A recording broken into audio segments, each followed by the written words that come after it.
राजस्थान की राजनीति में कई दिग्गज राजनेता हुए हैं, लेकिन एक राजनेता ऐसा भी था जिन्होंने थानेदार से उपराष्ट्रपति तक का सफ़र तय किया।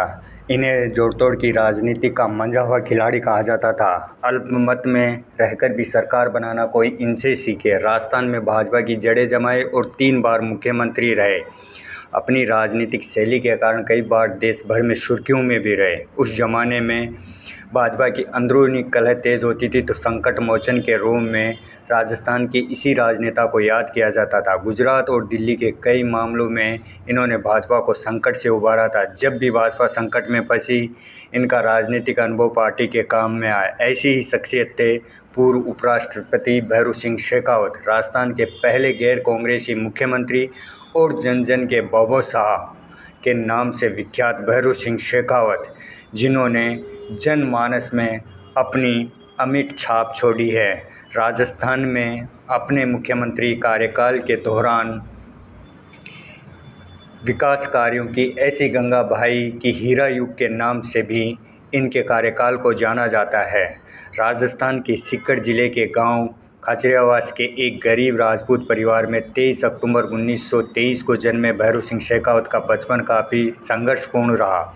घरेलू जिम्मेदारियों के कारण शेखावत को हाई स्कूल पास करने के बाद पढ़ाई छोड़नी पड़ी। इसके बाद शेखावत ने अंग्रेज़ों के ज़माने में पुलिस की नौकरी ज्वाइन की। इन्हें सीकर का थानेदार बनाया गया। कुछ समय बाद शेखावत का रुझान राजनीति की तरफ हो गया।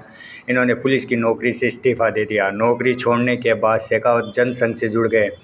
आज़ादी के बाद 1952 में देश में पहली बार आम चुनाव में भैरू सिंह शेखावत ने सीकर जिले के दातारामगढ़ विधानसभा क्षेत्र से भाग्य आजमाया और जीत हासिल की।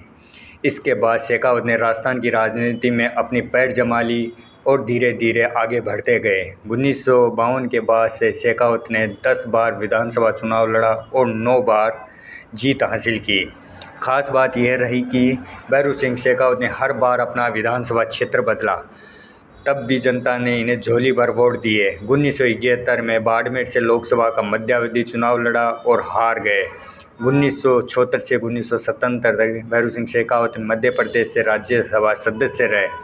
इस बीच देश में आपातकाल घोषित हो गया, जिसमें भैरू सिंह शेखावत को 19 माह जेल में गुजारने पड़े। देश में आपातकाल समाप्त होने के बाद नवगठित जनता पार्टी को भारी सफलता मिली। 22 जून 1977 को भैरू सिंह को राजस्थान का पहला गैर कांग्रेसी मुख्यमंत्री बनने का गौरव हासिल हुआ। लेकिन वर्ष 1980 में केंद्र में आई कांग्रेस सरकार ने राजस्थान की भैरू सिंह सरकार को भंग कर नए चुनाव करवाए। इस बार शेखावत नवगठित भाजपा की टिकट पर चुनाव लड़े और सदन में विपक्ष के नेता चुने गए। 1985 से 1989 तक विपक्ष के नेता बने रहे।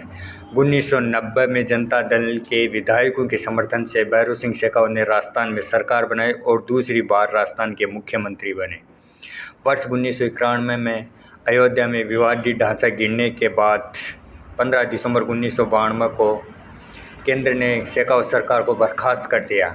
इसके बाद 1993 में हुए विधानसभा चुनाव में भैरू सिंह शेखावत ने कुछ निर्दलीय विधायकों के समर्थन से राजस्थान में सरकार बनाई और 4 दिसंबर 1993 को तीसरी बार राजस्थान के मुख्यमंत्री बने। स्वभाव से मिलनसार और जनसंपर्क में माहिर भैरू सिंह शेखावत राजस्थान के ही नहीं देश भर के दबंग नेता माने जाते थे। वर्ष 2002 से 2007 तक भैरू सिंह शेखावत देश के उपराष्ट्रपति भी रहे। 15 मई 2010 को इनका निधन हो गया। हालांकि अभी भी वे जनमानस में बाबू साहब के नाम से ही जाने जाते हैं।